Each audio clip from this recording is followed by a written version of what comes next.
A very good day to everyone.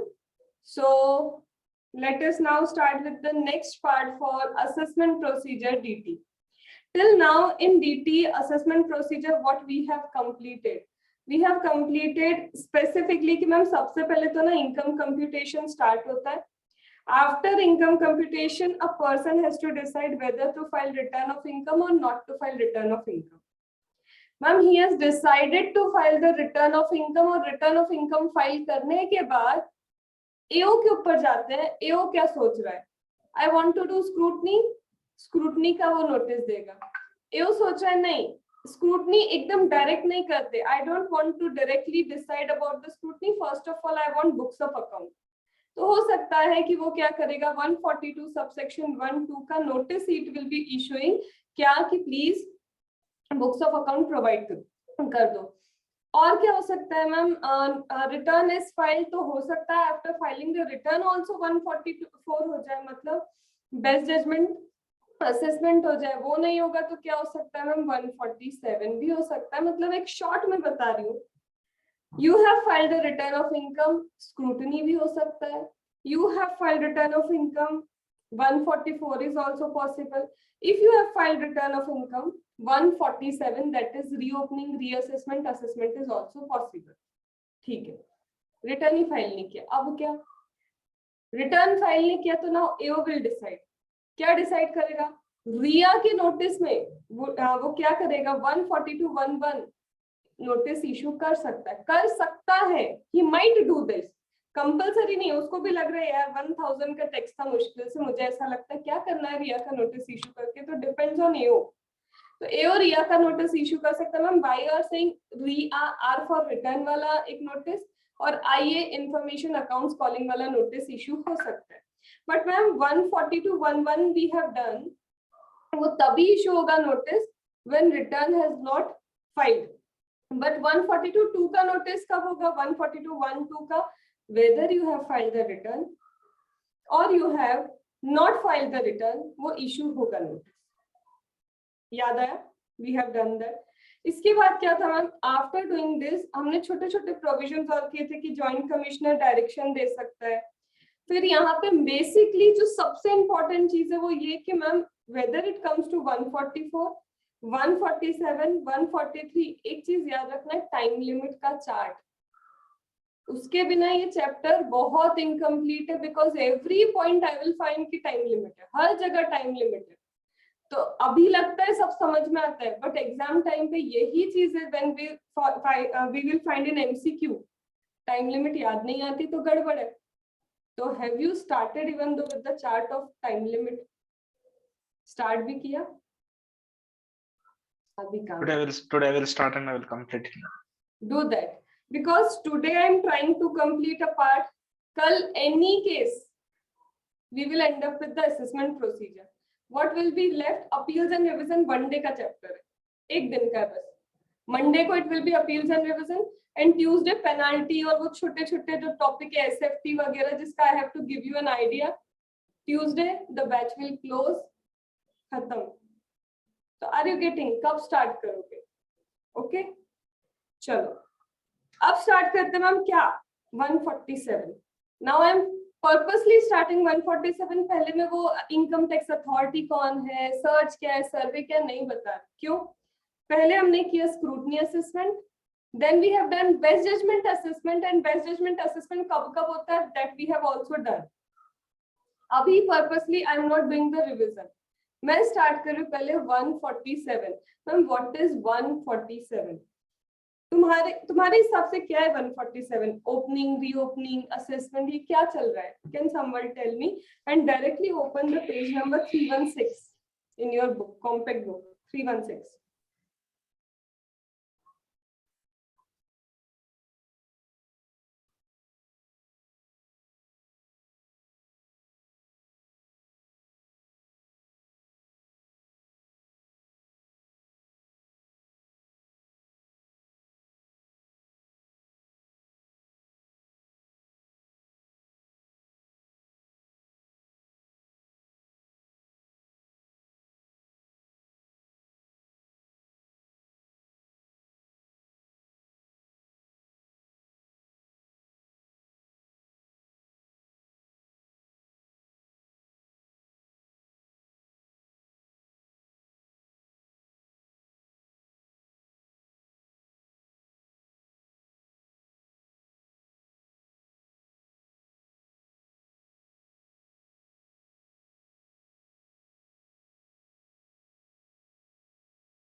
C I am going line by line, अभी बिल्कुल line by line जो लिखा है ना उसको हमको पढ़ना है। 147 में ma'am I have doubt, do not interrupt for 30 to 35 minutes. 30 to 35 minutes कोई डाउट मत पूछना, just go with the flow, ठीक है। One by one we will read the line from the compact and I will be writing over here. Ma'am क्या लिखा है? Section 147। Ma'am क्या लिखा है? Section number 147। What do you mean by section number 147? Section number 147 means income escaping assessment. Income escaping assessment, ठीक है। और क्या लिखा है? रीअसेसमेंट। और क्या लिखा है? रीओपनिंग। चलो भाई हो गया, इतना ही। क्या था ये? मैम ये बोलता है इनकम एस्केपिंग असेसमेंट के बारे में। मैम इनकम एस्केपिंग असेसमेंट क्या है? इनकम एस्केपिंग असेसमेंट क्या है वो समझना है।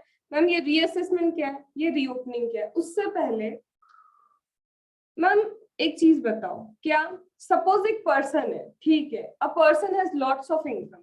एक पर्सन है, पर्सन की बहुत सारी इनकम है, ठीक है। तो फिर से हमारा ये हो गया एओ, ठीक है, ये हमारा एओ। और कहाँ है वो हमारा पर्सन? ये रहा वो हमारा person. This person is having lots of income, ठीक है। कौन सी इनकम है पता है? 2 करोड़ इनकम। बट ये जो 2 करोड़ इनकम है ना, this is agriculture income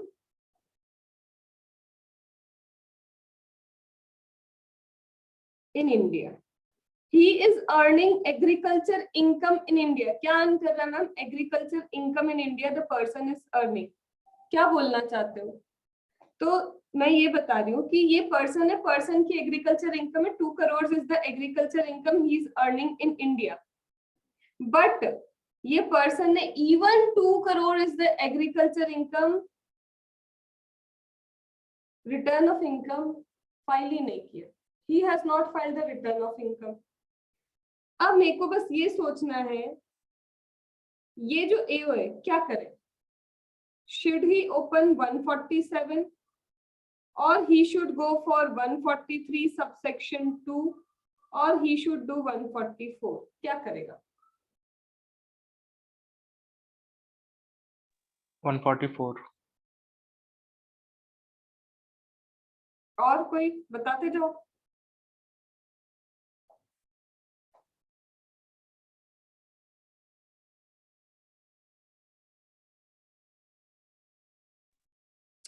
agriculture income, ठीक है, रिटर्न नॉट फाइल्ड।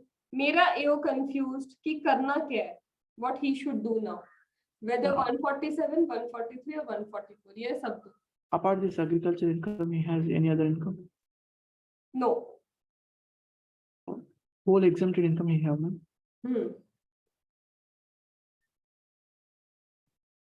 तो बताओ क्या Is करें? not required to file the return, ma'am, because total income exempt income ही नहीं आएगा। अब मुझे एक चीज बताओ कि 147 में ये कब लिखा है? 139 सबसेक्शन 1 में ये लिखा है क्या? If your taxable income is greater than your 2,50,000, ऐसा लिखा है? When you have done 139 subsection 1, वहां पे ये लिखा है क्या? When your taxable income cross basic exemption limit, ऐसा लिखा है कि वहां ये लिखा है when your total income cross basic exemption limit, then you have to file return of income. Tell me quickly. Gross total income is greater than basic exemption limit. Gross total income greater than basic exemption limit before FAT 54 की deduction. 54. तो वही तो मैं पूछ रही हूँ कि वहाँ ये लिखा है ओनली इनकम लिखा है या टैक्सेबल इनकम लिखा है? ग्रॉस टोटल इनकम है। Gross total income. Gross total income लिखा है, तो ग्रॉस टोटल इनकम लिख दिया मैंने। स्टिल बताओ, ग्रॉस टोटल इनकम भी लिखा है, is he required to file return of income? No, ma'am, not required. Why? Yes, Yes, Sushmit. Ma'am, exempt income is not a part of total income. चाहे वो gross total लिखे ma'am, चाहे वो total income लिखे, exempt income never form part of my total income. Even he is having 2 crores का income, but that is an exempt income, and exempt income never form parts of my total income. जब वो total income का part ही नहीं बनेगा, अभी इसके ऊपर है. Voluntary want to file the return, nil return file कर लो. Otherwise तुमको तो requirement ही नहीं थी. तो मतलब ma'am when he is not required to file the return, scrutiny तो हो ही नहीं सकती, because for the scrutiny return filing is compulsory. अब AO क्या करे? Whether he should go for 147 or 144. 147. Reopening कर दे, फर्स्ट टाइम असेसमेंट कर ले, जो भी है इसमें कर ले. बट मुझे एक चीज बताओ, इनकम टैक्स का टाइम वेस्ट नहीं हो रहा, because already the income is exempt. अगर वो एग्जेम्प्ट इनकम एस्केप हो भी गई, if the exempt income has been escaped, क्या दिक्कत है? तो यहाँ पे अब अंडरलाइन करो 147 में क्या लिखा है. Point number 1, 316 page number in the compact. Section 147 provides that any income chargeable to tax. Highlight that word, income chargeable to tax. तो मतलब हम कोई भी इनकम एक्सकेप नहीं चलेगा, नहीं. If the income is chargeable to tax, तभी तो रीओपनिंग, ओपनिंग या रीअसेसमेंट की बात हम सोच सकते हैं. Understood that first point? तो यहाँ पे अब मैं उसका क्रक्स लिख देती हूँ.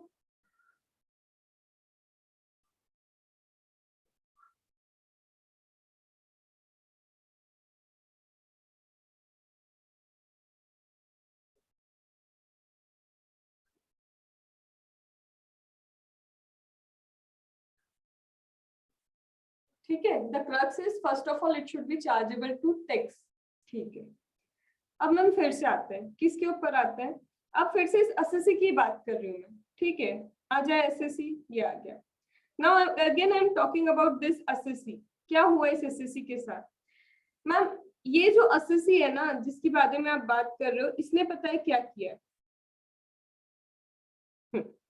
फर्स्ट ऑफ ऑल एक जगह तो yes, return of income file किया, रिटर्न ऑफ इनकम फाइल किया. Case number A, the return of income is filed. Case number B, return of income not filed. Case number C, return of income filed, yes, but no assessment done earlier. अब समझना ध्यान से. I am going little bit slow for this. चलेगा, because 147 has been amended and it is important. तो यहाँ पे ma'am वो बोल रहा है कि पहला केस क्या है? Case number 1, return of income file. Case number 2, return of income not file. Case number 3, return of income file but no assessment done earlier. कोई असेसमेंट पहले कभी नहीं हुआ. क्या कहना चाहते हो? देखो ma'am, return of income file, AO ने क्या स्टार्ट किया? 143 सबसेक्शन 3 मतलब स्क्रूटनी असेसमेंट किया. Because you have filed the return, return file करने के बाद yes AO can do the scrutiny assessment. तो हो सकता है मैम एओ ने स्क्रूटनी असेसमेंट कर लिया हो. चलो ठीक है मैम. और क्या हो सकता है? Even you have filed the return, but क्या हो सकता है? We are not sure about the books of account that you have produced. हमने बोला था स्पेशल ऑडिट करवाओ, you have not done the special audit. हो सकता है एओ वुड हैव डन 144. कर सकता है. ठीक है मैम. ये भी हो सकता है अर्लियर, पहले भी ऐसा हुआ हो. इस पे भी नहीं जाती. थर्ड केस पे अभी फॉर द टाइम बिंग में नहीं जा रही. तो मैम मतलब या तो स्क्रूटनी हो सकता है या फिर बेस्ट जजमेंट अर्लियर पॉसिबल. ठीक है. अब एओ ने एक बार ये काम कर दिया. Let's say it has done in 2021. 2021 में असेसमेंट आइदर स्क्रूटनी आइदर 144 कुछ तो हो गया. फिर मैम 2022 में एओ को पता है क्या पता चला? एओ को पता चला अरे 1 करोड़ का इनकम चार्जेबल टू टैक्स, जिसपे टैक्स लगेगा, that is escaped. Some information, AO is having certain information. वो क्या होती है, कैसे होती है, I will tell you. But अभी सिर्फ समझो कि हाँ भैया एओ के पास मैम एक इंफॉर्मेशन आया कि income has been escaped from assessment. ओहो, तो एओ मैम क्या करेगा, रीओपन कर देगा केस। और मैम असेसमेंट ऑलरेडी हुआ था, तो असेसमेंट ऑलरेडी हुआ था ना, तो can I say it is reassessment. Are you getting? पहले असेसमेंट हो चुका था, आइदर दिस और either this, but again information मिलती है, information that income has been escaped from assessment. तो एओ क्या कर सकता है, केस रीओपन करेगा under section 147 and he will do reassessment. आई बात समझ में? Why the word has been written reassessment. ठीक है, अब डायरेक्टली इस पे जाते हैं। Ma'am return of income file किया, बट एवरीथिंग वाज ओके, सब कुछ सही था। बट पता है क्या मैम, ये 143 सबसेक्शन 2 स्क्रूटनी नोटिस का एक टाइम लिमिट है, 3 months from the end of the financial year in which the return has been filed. 3 months from the end of financial year in which the return has been filed, वो time limit expire हो गया। ओहो ma'am 144 का time limit might be expire हुआ, या फिर condition ऐसी कुछ थी नहीं, ऐसी कोई कंडीशन कंप्लाई नहीं हुई कि मैं बोलूं तेरा 144 आई वांट टू डू, कुछ भी हो सकता है। या तो कंडीशन कंप्लाई नहीं हुई या फिर टाइम एक्सपायर हुआ, व्हाटएवर इट इज। मतलब मैम एओ के पास कोई ऑप्शन नहीं, he can't do the scrutiny वाला पार्ट, नहीं, ही कांट इवन डू 144। अब क्या करेगा, फर्स्ट टाइम असेसमेंट कर सकता है ma'am, first time assessment directly कहाँ हो जाएगा 147। Ma'am why you are not writing here reopen? अरे रीओपन नहीं लिख सकती because it is not reopening, first time assessment 147। आया समझ में? मतलब एओ के पास कुछ ऑप्शन नहीं है तब भी रीओपनिंग का ऑप्शन होता है, एओ के पास कोई ऑप्शन नहीं है तो फर्स्ट टाइम असेसमेंट अंडर 147 वो कर सकता है, तो उसके पास बहुत ऑप्शन है। चलो ठीक है, तो मैम स्क्रूटनी पॉसिबल नहीं है, नहीं, ये पॉसिबल नहीं है, नहीं, ठीक है, इसकी टाइम लिमिट हाँ है, फर्स्ट टाइम असेसमेंट 147, जाओ कर लो, ठीक है। मैम यहाँ पे आते हैं, return of income is not filed. ओहो, return of income not filed ma'am 143 subsection 2 का नोटिस आई कैन नॉट इशू। अब दो ऑप्शन है मैम, या तो 144 कर लेंगे क्या? Yes you might do, because return of income has not been filed 139 subsection 1 4 5 कुछ भी तुमने कंप्लाई नहीं किया। रिमेंबर 144 का कंडीशंस है कि बेस्ट जजमेंट असेसमेंट कब हो सकता है, तुमने या तो 139 1 139 4 5 का कंडीशन कंप्लाई नहीं किया, तो मैम 144 हो सकता है। चलो ठीक है मैम, 144 नहीं करना, सपोज नहीं करना, और सपोज मैम 144 कर लिया, या तो नहीं करना एक केस हो गया, या फिर मैम 144 कर दिया, उसके बाद मैम कभी भी 144 भी नहीं किया तो directly we can do assessment here also whether you have filed the return of income और you have not filed return of income, first time assessment 147 में हो सकता है। Getting that logic? और मैम यहाँ पे सपोज ऑलरेडी डन 144 तो reassessment भी तो कर सकते हैं। तो मतलब एक क्रक्स बता सकते हो मैम? क्रक्स ये है, return of income filed, yes, already assessment कभी हुआ है तो रीअसेसमेंट होगा, वर्ड यूज होगा reassessment. Ma'am return of income filed, कोई असेसमेंट आज तक नहीं हुआ, direct assessment under 147। Ma'am return of income not filed, तो भी हो सकता है कि 144 हुआ होगा असेसमेंट, अगर ऑलरेडी कोई असेसमेंट हुआ है तो यूज द वर्ड रीअसेसमेंट, और मैम उसमें भी कुछ नहीं किया, 144 नहीं किया, तो directly assessment under 147 is possible, even return of income not filed. क्या ये बात समझ में आई? तो ये करा पता है क्या मैंने, सिर्फ मैंने वो जो सेक्शन लिखा है ना, सेक्शन 147, अब उसमें नोटिस करो ये सारे वर्ड है, income escaping assessment, then reassessment, then reopening, ये इंट्रोडक्शन ऑफ द सेक्शन है। क्या ये बात समझ में आ गई? All is well? Done? Sachin, Sushmit, video must be on. चलो अब जाते हैं नेक्स्ट सेगमेंट पे। तो मैम आप ये बोलना चाहते हो, वन थिंग, आपकी पहली कंडीशन है the income that has escaped assessment must be taxable, yes. And second condition ये बोलती है आपकी कि it could be direct assessment, it could be a reassessment, yes. ये डायरेक्ट असेसमेंट भी हो सकता है, रीअसेसमेंट भी हो सकता है, whether you file return of income और you have not file return of income. ये लॉजिक समझ में आ गया? ठीक है, तो इसका भी क्रक्स मैं अब यहाँ पे लिख देती हूँ।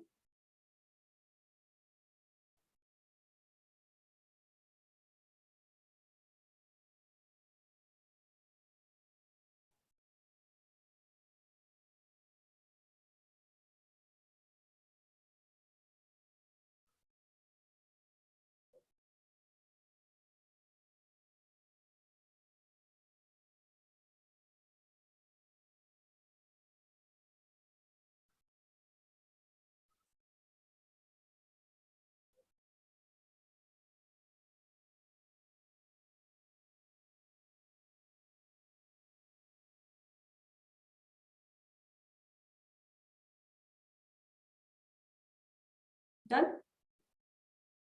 ठीक है। चलो अब थर्ड कंडीशन। अब थर्ड क्या है यहाँ पे मैम, सुनो, अभी फिर से आता है हमारा एसएससी, ठीक है। अब इस एसएससी के साथ क्या हुआ, this is an assessee and AO को क्या चाहिए मैम, एओ को चाहिए रीओपनिंग करना है। तो मैम कैसे करेगा एओ? एओ अगर रीओपन करना चाहता है या फिर एओ को फर्स्ट टाइम असेसमेंट करना है, व्हाट एवर इट इज, एओ को फर्स्ट टाइम असेसमेंट करना है, एओ को रीओपनिंग करना है, व्हाट एवर इट इज, कुछ भी हो, लेकिन मैम पता है एक चीज तो फॉलो करनी पड़ेगी, और वो क्या है मैम, इसको जाना चाहिए क्या, नोटिस। क्या जाना चाहिए, नोटिस। अच्छा, तो नोटिस इशू करना पड़ेगा, यस, नोटिस इशू करना पड़ेगा। नोटिस इशू करने का टाइम लिमिट दिया है, as well as issue time पे होना चाहिए, बट इसको सर्व करना कंपलसरी है। उस पे अभी बहुत फोकस मत करो, इशू एंड सर्व पे नहीं, कुछ और बता रही हूँ मैं। तो ma'am the first thing is, if you want to open 147, if you want to apply section 147, notice देना होगा under section 148, under section 148 notice issue होगा। बट ये जो नोटिस इशू होगा ये तभी इशू होता है जब 148 एक ही प्रोसीजर है वो फॉलो होगी। Don't focus on procedure, do not focus on anything, सिर्फ आई एम टेलिंग यू कि अगर इस एसएससी का I want to do 147 as an AO. First of all, I will follow this procedure. वो procedure successful होगी तब जाके second I will give the notice. And notice must be issued in time, but served to assessee. Should I focus on this word for the time being? No. अभी नहीं focus करना। तो मेरे को सिर्फ इतना बोलना है, क्या बोलने का है मेरे को, कि इफ यू वांट 147 करना इन बंदे का, हाँ करना है, मेरे को 147 ऐसे वो करना है, first of all go for 148। 148 की procedure successful, then you will issue within a time limit, you have to issue the notice, but issue department करेगा विद इन टाइम। इसको इस बंदे तक क्या करवाना पड़ेगा, serve, you have to serve this. कुछ तो है, चलो ठीक है। अब मैं मानती हूँ कि सब कुछ सही गया, everything is okay okay okay, and yes 147 initiated.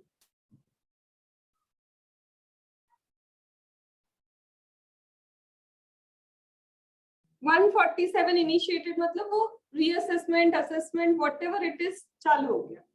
अब ध्यान देना ma'am, we have issued the notice of 147 for 22-23।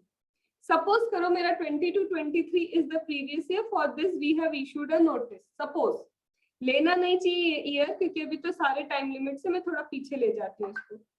Suppose ma'am for the year 1920 we have issued 147, ठीक है। 147 का नोटिस इशू किया, फिर उसके क्या देखे, सारा चेकिंग वगैरह कर रहे हैं, चेकिंग करते करते मैम वी नो, जब हमने नोटिस इशू किया हमको पता था 1 करोड़ हैज बीन एस्केप्ड, ये वी ऑलरेडी नो कि 1 करोड़ एस्केप टैक्सेबल है, but new income escaped found. Ma'am जब हम रीअसेसमेंट कर रहे थे या रीओपनिंग की जो भी assessment procedure we were doing, while doing that reassessment और असेसमेंट, हमको पता चला 1 करोड़ के लिए तो we have issued the notice. Investigation ये सब देखते देखते पता चला रहे और 2 करोड़ की इनकम हैज बीन एस्केप्ड। क्या पता चला मैम? और कितने करोड़ की? 2 करोड़ इनकम एस्केप्ड। अब एओ ने नोटिस किया, अब कौन नोटिस कर रहा है मैम? एओ। एओ क्या नोटिस कर रहा है कि ये जो 2 करोड़ का इनकम है, ये जो तुम्हारा 2 करोड़ का इनकम है, same assessment year, is it of same previous year और डिफरेंट प्रीवियस ईयर? मैंने इसको नोटिस इशू किया था for 1920, I have issued the notice to this person for 1920। क्या ये इनकम जो new escaped income I have found, is it of same previous year for which notice has been issued, or is it for a different previous year for which notice yet not issued? हो सकता है ना कुछ नया पता चला, तो वो किस ईयर की हमें क्या पता। तो चलो, तो अब वो बोलते कि सपोज मैम क्या it is same previous year, तो सेम प्रीवियस ईयर ना, ये और ये सेम है, यस सेम, तो why you will not issue a fresh notice? अब कोई फ्रेश नोटिस इशू नहीं करना क्योंकि सेम उसी ईयर की इनकम और निकलते जा रही है, तो नो फ्रेश नोटिस नीडेड, जरूरत ही नहीं। क्यों? सेम ईयर का already 1 notice given. Amount matter नहीं करता। क्यों मैटर नहीं करता मैम? आपने तो कहा था ना we already know 1 crore, additional 2 crore आगे, बिकॉज द वर्ड जो यूज होते हैं likely to amount to 1 crore. Likely हमें लगता है 1 करोड़ है, तो वो likely word is what? Already an estimation. तो yes, even और मिलता है same year का, तो no fresh notice needed. Ma'am different year, तो हो different year, fresh notice, fresh proceed. Ma'am fresh procedure क्यों लिख रहे हो? बताया था ना, before issue of notice a procedure is followed. तो फिर से वो प्रोसीजर फॉलो करोगे अगर ये डिफरेंट ईयर का है तो। Understood this? बेस बन रहा है अभी से। डन? चलो, तो मैम अभी तक आपने ये बोला, अब 3 points I am again combining, समझते जा रहे, लर्न करते जा रहे। First point was my income should be escaped from assessment. Done ma'am, वो एस्केप्ड इनकम टैक्सेबल होनी चाहिए, first point. Second point was if income has been escaped it could assessment also, it could be one time, first time assessment also, whether you file return of income or you have not filed return of income. चलो ये भी ठीक है। Third, every time you have to issue the notice in time and you have to serve it to the SEC. और समझेंगे detail में, but issue in time, issue का time limit is different and you have to serve it. ठीक है। Fourth point क्या है? Other extra income of the same year has been found for which already notice has been issued, fresh notice not needed. But different year का income I found, so for every year fresh notice will be needed. Every year मतलब ma'am ये different year ये भी तो हो सकता है, आप सोच रहे हो एक year है, हम आपको बताते हैं। Suppose 18-19 का information, वहां पे 50 लाख एस्केप, मैम 17-18 का वहां 60 लाख, मैम सपोज करो अगेन 2021 आगे के ईयर का भी कुछ पता चल गया 50 lakh. Everywhere fresh notice, fresh again procedure, fresh notice again procedure, मतलब हर जगह एक combined consolidated notice, every year new notice. तो यहाँ का क्रक्स क्या हो जाएगा?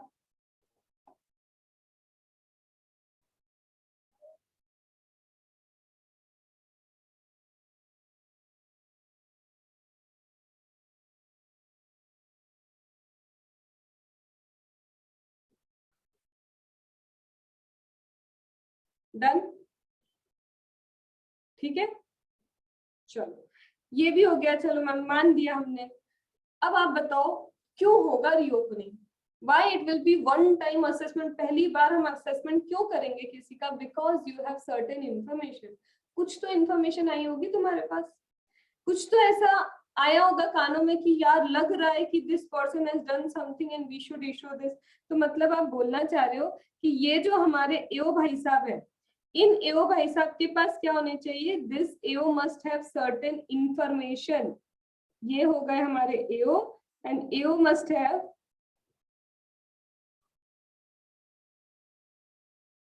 information. मैम इंफॉर्मेशन पता है कैसे आई? कैसे आई? ये एओ है ना, एओ को ये एक एसएससी है, ठीक है, एसएससी है, इसी का एक कॉम्पिटिटर है, अ कॉम्पिटिटर ऑफ एसएससी ए, उसने एओ को जाके कान में कुछ कुछ बोला, ठीक है, पता है ऐसा ऐसा हो रहा है, पता है ऐसा ऐसा हो रहा है, तो वो बोलना क्या चाह रहा है? Rumours are not information. Rumours तुम्हारा इंफॉर्मेशन नहीं है। ये बंदा आया आके तुम्हारे कान में बोल के जा रहा है तेरे को पता है ये इंफॉर्मेशन है, ये no, rumours are not information. तो इंफॉर्मेशन के लिए क्या लिखोगे? Simple rumour, not information. Shit. और क्या मतलब? रूमर के बेसिस पे we can not issue 147, no. ऐसे तो पता नहीं कितने लोगों के तुम लोग करने लग जाओगे। सेकेंड, फिर से हमारा एओ। अब एओ थोड़ा सा है ना, ऐसा है कि सपोज करो ऑलरेडी ये जो एओ है, एओ ने एक असेसमेंट डिसाइड कर लिया, already the assessment is completed. ये जो हमारा एओ है, इन एओ ने एक असेसमेंट कंप्लीट कर लिया, he has completed assessment, assessment done. अब उसमें सपोज कोई डिडक्शन था, suppose there was certain deduction in that assessment. अभी एओ को लगा ओके अलाउड, अलाउ करते हैं ये डिडक्शन। फिर रात को घर गया, इसकी वाइफ भी सी है, उसने समझा ये क्या करके आ गए तुम, ऐसे तो डिडक्शन अलाउ ही नहीं होता। अब उसको लग रहा है ओहो डिडक्शन इज नॉट अलाउड, नहीं करना चाहिए था। क्या बोलना चाह रहे हो मैम? ये जो एओ है ना, ये जो एओ है, इसने क्या किया? इसने अपना ओपिनियन चेंज कर लिया। ओ, तो मियर change of opinion, change of view, क्या चेंज ऑफ व्यू या चेंज ऑफ ओपिनियन से मैं बोल दूं कि I can do the reassessment और रीओपनिंग? नहीं, तुम एक बार में डिसाइड करो ना, बिकॉज समथिंग इज डिबेटेबल। एक बार तुमने पूरा कंप्लीशन कर दिया असेसमेंट का और बाद में बोलो नहीं नहीं डिडक्शन अलाउ नहीं करने, मेरे को रीओपन करने दो, रीओपन करके I want to change my decision. तो change of opinion, opinion change करना, कहना इसे इंफॉर्मेशन है, because some information is needed for the reopening. No, this is not an information. क्या यहाँ तक बात ओके? तो अभी स्टेप्स चल रही है हमारी। First of all AO check करेगा, is that income chargeable to tax that has escaped? Yes. फिर वो क्या चेक करेगा? If it is so I have to issue a notice. Notice issue करने के लिए प्रोसीजर्स है, ठीक है। प्रोसीजर के बाद वो देख रहा है कि ये इंफॉर्मेशन कहीं से रूमर तो नहीं है, ये इंफॉर्मेशन मेरा चेंज ऑफ ओपिनियन तो नहीं है, चलो नहीं, ठीक है। अब what is information that has also been given in 147, but अभी हम फ्लो में जाते हैं कि सपोज मैम इंफॉर्मेशन आ गई, मान लिया कि ये इंफॉर्मेशन है। अब वो क्या information we will do, but है इंफॉर्मेशन है। चलो अब इंफॉर्मेशन के बाद मैम कुछ प्रोसीजर्स करने होंगे। अब मैम वो प्रोसीजर क्या होगा? प्रोसीजर ये होगा कि सबसे पहले तुमको कहीं पे डाउट है, किसी पर्सन पे तुमको क्या है डाउट है, तो जब तुमको अगर किसी पर्सन पे डाउट है तो उसके लिए तुम क्या करोगे? एक प्रोसीजर करोगे, and the procedure has been given on page number 318। Come to page number 318। तो ma'am I was having certain information, मेरे पास क्या है, कुछ इंफॉर्मेशन है, I am having certain information, ये रही मेरी सर्टेन इंफॉर्मेशन, और ये जो इंफॉर्मेशन है ये रही हमारी कुछ इंफॉर्मेशन, और इंफॉर्मेशन की बेसिस पे प्रोसीजर स्टार्ट करते हैं। अब वो प्रोसीजर क्या होगा?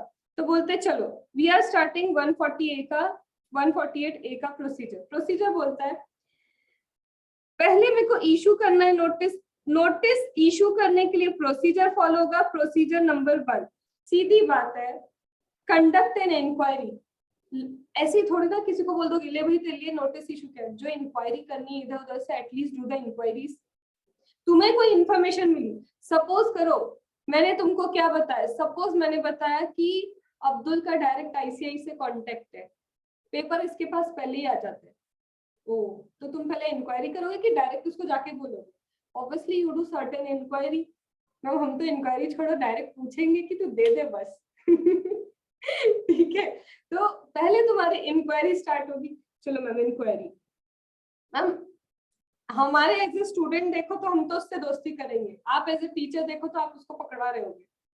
तो मैं क्या करूंगी, मैं पहले इंक्वायरी करूंगी कि is he actually having that information की पेपर में आता क्या है इंक्वायरी की। फिर मैं अब्दुल को एकदम से पकड़ लूंगी कि अपॉर्चुनिटी ऑफ बीइंग हर्ड, सुन तो लो उसकी बात। तो you will give the opportunity of being, मतलब मैम ये बहुत सादी सिंपल सी प्रोसेस चल रही है क्या? यस, कि एटलीस्ट इंक्वायरी करो, सामने वाले को अपॉर्चुनिटी ऑफ बीइंग हर्ड दो। अब तुम्हें क्या लगता है, अब्दुल ने बोला नहीं आके मैम ऐसा हुआ, फिर जाके ऐसा हुआ, मेरे को नहीं सही लगा, नहीं ये बात मेरे को दिमाग में आके नहीं गई। Are you getting? तो अब जब मेरे को दिमाग में वो बात नहीं आ रही तो that means I am not satisfied with the reply. और या तो मैं रिप्लाई से सेटिस्फाई हो जाऊंगी, सेटिस्फाई हो तो बात ही क्लोज हो गई, इशू ऑफ नोटिस ही नहीं होना। इफ आई एम सेटिस्फाइड तो फिर क्या होगा, बात ही क्लोज हो गई और मैं तो बात क्लोज होने नहीं दूंगी। अब क्या आते हैं, no I am not satisfied with the reasons whatever he has given. अब मैम जब सेटिस्फाइड नहीं हो तो क्या करोगे? In this case SSC has to reply within the time given in show cause notice. मैं अब्दुल को बोलूंगी I am giving you certain time, within that time please reply me कि क्या सच में you have the information with respect to ICI का question paper. एक just normal example I am taking. तो मैंने टाइम कितना देना है, मैं बोलूं कल की कल मुझे सारी इंफॉर्मेशन चाहिए, ऐसा नहीं कर सकता। एटलीस्ट उसको इंफॉर्मेशन कलेक्ट करने के लिए प्रूफ करना होगा ना उसको, 7 days तो दो। तो I will give not less than 7 days, but इतना भी नहीं देना उसको टाइम कि वो एविडेंस क्रिएट कर ले। तो not less than 7 days but not more than 30 days। तो highlight that, not less than 7 days, सी वाला point, not less than 7 days but not more than 30 days from the date of issue of show cause notice। तो ma'am इसका मतलब है procedure सबसे पहली चीज बोलता है you will do inquiry. Yes I will do inquiry. Inquiry के लिए आप क्या दोगे, अपॉर्चुनिटी ऑफ बीइंग हर्ड, जिसके लिए आप इशू करोगे शो कॉज नोटिस कि शो करो why we should not start reopening वगैरह। शो कॉज नोटिस में आप क्या दोगे मैम, टाइम दोगे। टाइम कितना दोगे, तो time not less than 7 days and not more than 30 days। ठीक है, और ये कहां से स्टार्ट होगा, from date of issue of show cause notice. ठीक है मैम, कुछ एक्सटेंशन हाँ मिल सकता है, कुछ काम का नहीं, बट या दे माइट एक्सटेंड अगर रीजनेबल केस है तो। Now AO decide on the basis of material available on record. अब एओ है हमारा, एओ क्या करेगा, एओ के पास जो भी रिकॉर्ड्स अवेलेबल है, जो वो रिप्लाई करेगा, दोनों चीजों को कंसीडर करके either he will be satisfied और he will not be satisfied. अब मैं तो मानती हूँ कि एओ सेटिस्फाई नहीं होगा, तो ये तो हमारी स्टोरी आगे बढ़ेगी। तो yes ma'am, AO is not satisfied. तो इन सच ए केस जब एओ सेटिस्फाइड नहीं है तो 148 का नोटिस इशू होगा।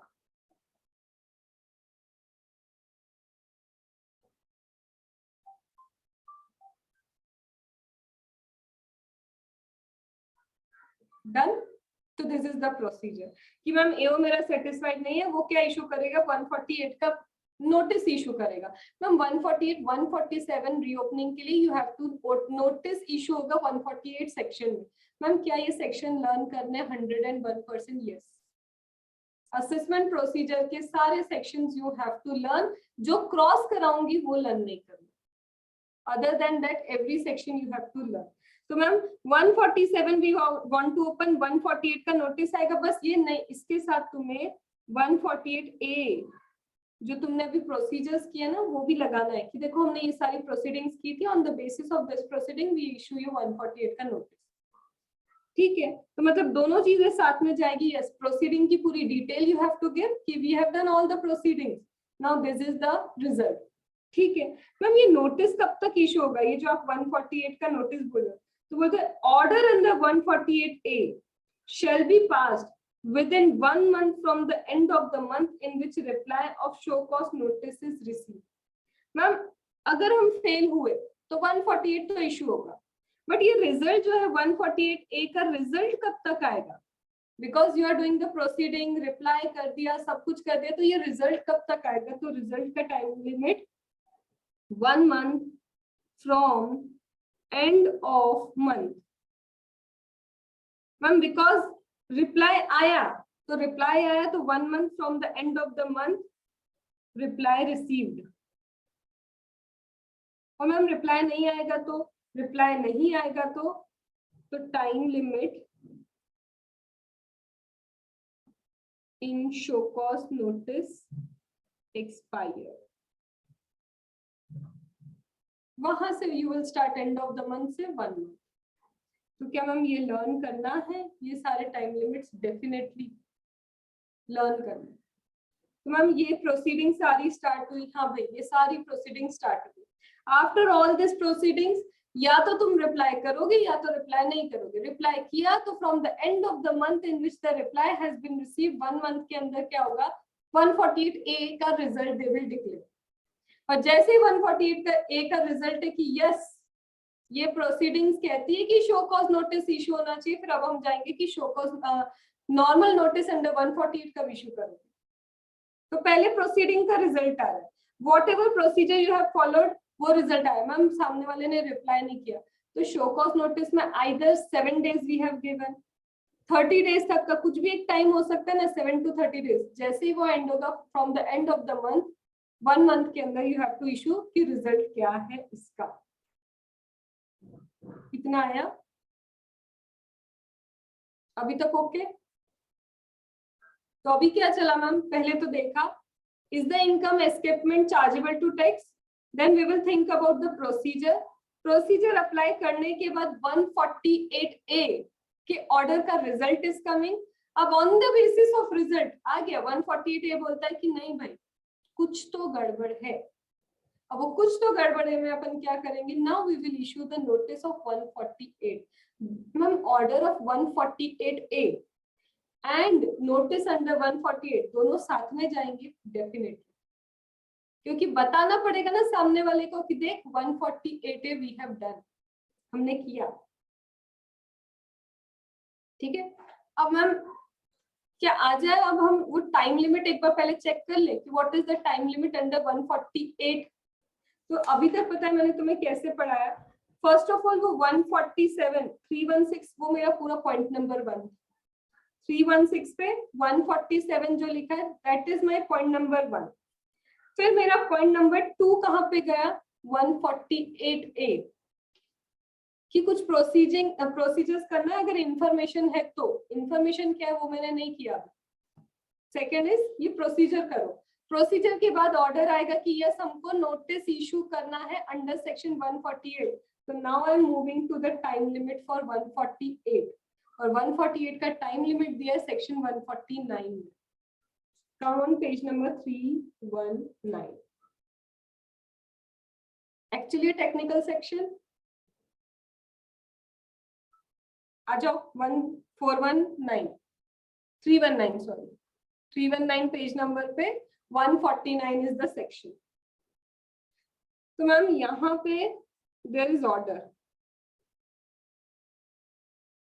148A का ऑर्डर क्या आया? Suppose the order is 147 we have to do,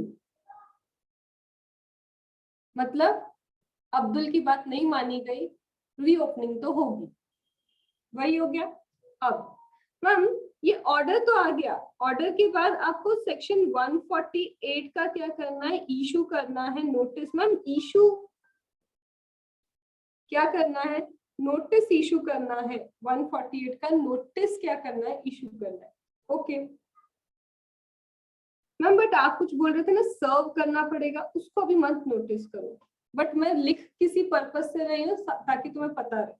तो मैम ये नोटिस कब इशू होगा?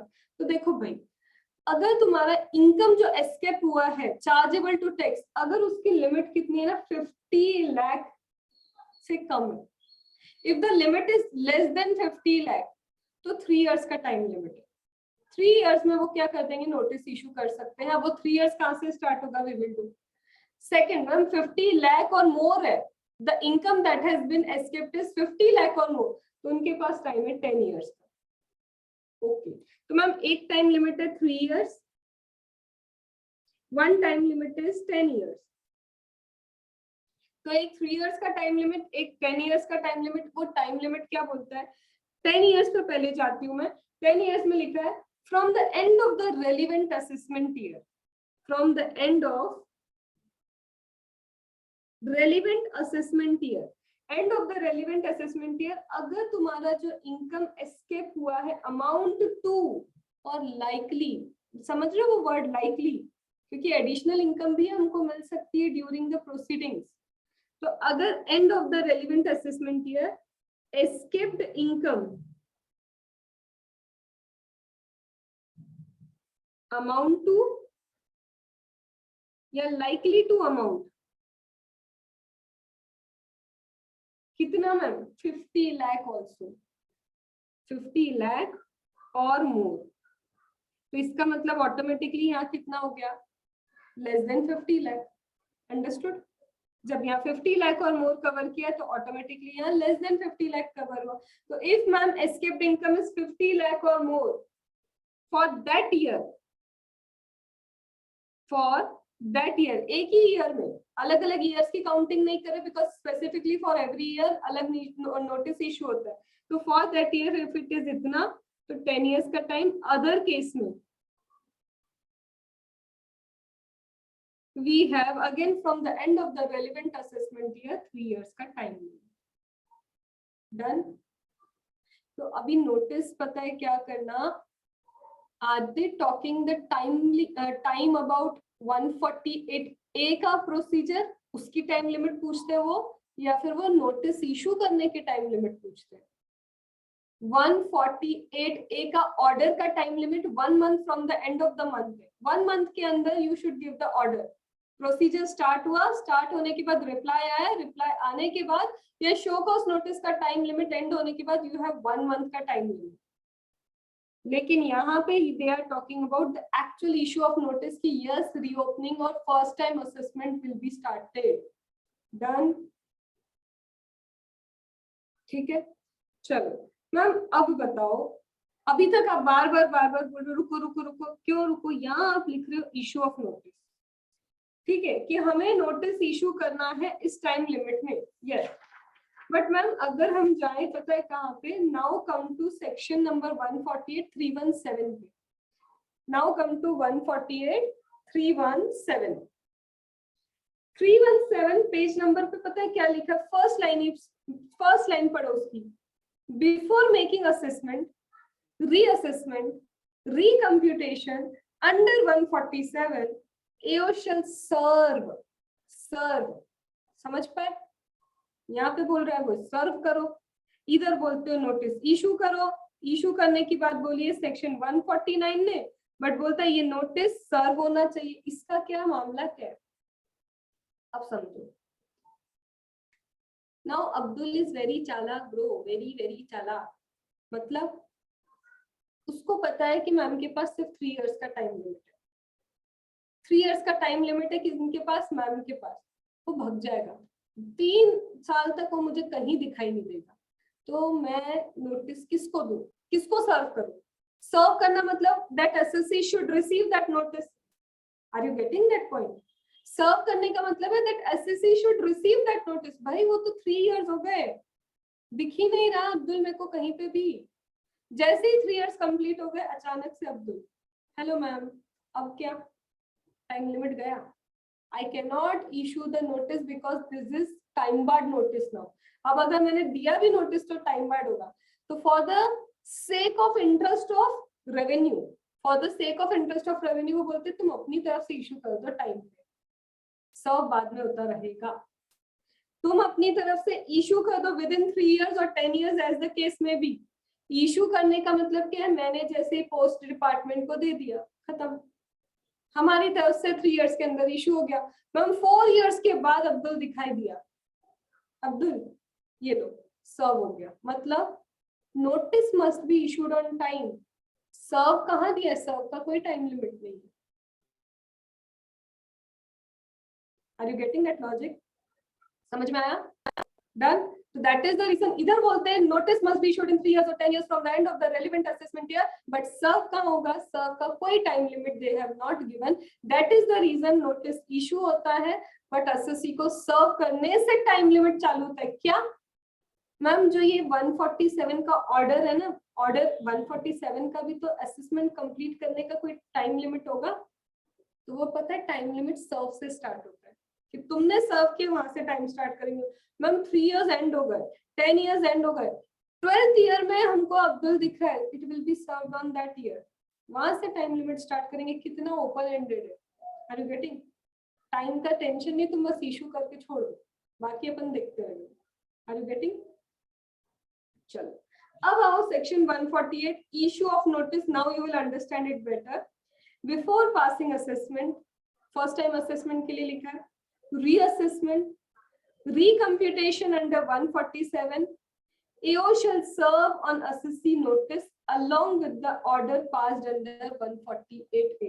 अभी बताया था ना 148A प्रोसीजर का order, requiring him to furnish। अब बोलता है ये ले भाई, 2 चीजें दे रहा है। अब वो क्या दे रहा है,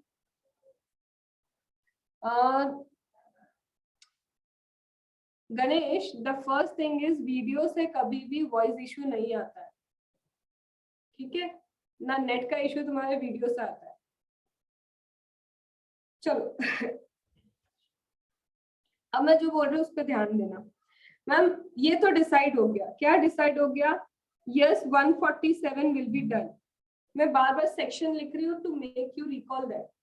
147 होगा, for that we will issue 148 का नोटिस प्लस ऑर्डर 148A का। डन, ये करेंगे, डिसाइडेड करना ही है, पूछने का ही नहीं किसी से, वी विल डू। अब क्या, अब वो बोलता है ये कर रहे हो ना, इसमें लिखोगे क्या, क्या लिखोगे? तो वही कि लाइकली तुम्हारा इनकम इतना एस्केप हुआ है, this is the escaped income, but साथ में और कुछ लिखोगे। Now you will again have order, तुम उसको एक ऑर्डर दोगे। क्या ऑर्डर दोगे? File return. ओहो, क्या बोल रहे हो? उसको बोल रहे हो file your return. Ma'am return तो ऑलरेडी फाइल कर चुका होगा ना, मैंने कहा था याद है डे 1 से कि 147 का स्पेसिफिक रिटर्न फाइल होता है। वो बोलेगा file return as per order under section 148। 148 में मैं लिख के दे रहा हूँ या नोटिस में लिख के दे रहा हूँ कि फिर से रिटर्न फाइल करो? क्यों, अब समझो। मैम हमने 139(1) में शायद रिटर्न फाइल किया है, तुमने 139 सबसेक्शन 1 में रिटर्न फाइल किया तो भी याद करो, 147 इज पॉसिबल। मैम हमने रिटर्न फाइल नहीं किया तो भी 147 इज पॉसिबल। अभी स्टार्टिंग में यही समझाया था ना मैंने, वो क्लियर है? तुमने फाइल किया, तुमने रिटर्न फाइल नहीं किया, हमको उससे मतलब नहीं है। 147 तो इंटैक्ट है कि कर सकते हैं, वी कैन डू, बट हमको लग रहा है इनकम हैज बीन एस्केप्ड, वो तुम्हें बताएंगे नहीं कि कौन से इनकम एस्केप्ड। मतलब सपोज तुमने एक शॉप की इनकम छुपाई है, you have hidden an income of a shop, और एक नहीं तुम्हारी 5 शॉप एक्चुअली, उनको तो एक ही शॉप पता चली, ठीक है, उनको क्या पता चली? एक ही शॉप पता चली कि ये शॉप है, ये शॉप की इनकम ये नहीं बता रहा है। वो तुम्हें ये नहीं लिखेंगे शॉप नंबर ए की income you have not declared, please file the return of income with respect to shop number A. Open ended छोड़ दिया कि you have not declared this much income, 1 crore income declare नहीं की। अब assessee सोच रहा है यार ए वाली शॉप है, बी है, सी है, डी है, करूं क्या? कौन सी शॉप है? सपोज करो वो सोच रहे शॉप नंबर ए की income you have not declare, तुम यहाँ लिख रहे हो शॉप नंबर डी, वहीं से क्या पकड़ में आ गया? और स्कोप है, हम ए सोच रहे थे, ये तो डी बता रहे, तुम लिख रहे हो डी, वो किसके ऊपर थे? ए के ऊपर, तुम लिख रहे हो ए, वो डी के ऊपर थे। Are you getting? They will not declare कि कहाँ का इनकम एस्केप हुआ, वो सिर्फ अमाउंट लिखते हैं, they will only write the amount. इसलिए बोल रहे this is the amount that has been escaped from assessment, please file the return. तो अब तुम सोचो कि वो क्या है. अगर तुम गलत सोचोगे तो भी फंसोगे. बाय चांस ये तो वो है ना लक कि वो जो सोच रहा है और मैं जो सोच रहा हूँ हमारी कुंडली मैच हो गई. Are you getting? अब मैम पता है क्या होगा इसी चक्कर में पता है तुम क्या करोगे. बिकॉज अगर अनडिस्क्लोज्ड इनकम आई तो taxes are more, penalties more, misappropriation में टैक्स के ऊपर 200% पेनल्टी है, वो भारी पड़ जाएगा. इससे बेटर है नाउ डिस्क्लोज दैट इनकम. इससे बेटर क्या है नाउ डिस्क्लोज दिस इनकम. छोटा सा फर्स्ट ग्रुप वालों के लिए बता रही हूँ. कारो में तुमने पढ़ा है ना अनडिस्क्लोज्ड इनकम डिस्क्लोज्ड, उसको प्रॉपरली अकाउंट फॉर किया है कि नहीं. यही है 147 से the income that you have disclose now के लिए भाई ये ले मैंने रिटर्न फाइल कर दिया. This is my return return return return return disclose कर दी इनकम. और प्रैक्टिकली तुम यही सजेस्ट करोगे ना किसी को, भाई आया है ना रीओपनिंग में कर दे डिस्क्लोजर, तो you will disclose all the undisclosed income. Ma'am disclose कर दी. अब क्या, अब पता है क्या बोलेंगे. अब वो बोलते हैं सपोज करो तुम ऐसे थे कि यार कुछ भी हो जाए ABCD मेरी 5 शॉप है ना, D वाला तो उनको पता ही नहीं चलेगा. मुझे पता है ABCD पता चल सकता है, ये 4 शॉप के बारे में they might know, but D वाली शॉप को वो नहीं पता कर सकते. तुमने क्या किया ABCD शॉप के बारे में रिटर्न यू हैव फाइल्ड. अब बाद में ऐसा लग रहा है यार तो सामने वाला जो है ना द AO वो बहुत चालाक है, he is very very clever, वो D पे भी पहुंचेगा. मुझे समझ में आ गया कि ही will reach to D also. चलो रिवाइज द रिटर्न. ओ भाई साहब 148 के अंदर the return you have filed can not be revised. तुमको एक मौका दिया था रिटर्न फाइल कर लो. Declare all your undisclosed income, तुमने डिक्लेयर नहीं किया, बाद में दिख रहा है कि कुछ तो हो सकता है. Now you want to revise that return, तो 148 के अंदर the return you have filed can not be revised. तो तुम लॉजिक समझ रहे हो ये क्यों करते हैं सब कुछ. तेरे को एक मौका दिया था, अब वो अगर D वाली शॉप सामने आई तो this is an undisclosed income. Misappropriation का चैप्टर भी स्टार्ट होगा, पेनल्टी का चैप्टर भी स्टार्ट होगा. उधर जाओ because we have given you one opportunity to file the return of income. Understood? Done? Ma'am सुनो ना, क्या suppose when we have filed this 148 का रिटर्न, 148 के अंदर जो भी रिटर्न फाइल किए थे, पता है कब फाइल किए थे? When my due date for revised return has not expired under 139 subsection 5. उधर अभी टाइम लिमिट एक्सपायर नहीं होता, उस वक्त मैंने 148 भरा था. अब तो मेरे को रिवाइज करने दो. Even you have time limit under 139(1), 139(4), 139(5). 148 के रिटर्न पे कुछ भी एप्लीकेबल नहीं होगा. वंस फाइल्ड बस क्लोज. उसके बाद तुम कुछ भी दिमाग नहीं चला सकते. डन?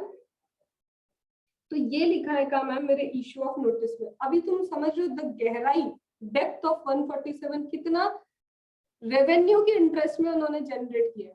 सबसे पहले सब ओपन रखा, फर्स्ट टाइम असेसमेंट ओपन, चलो ठीक है, रीओपनिंग ओपन.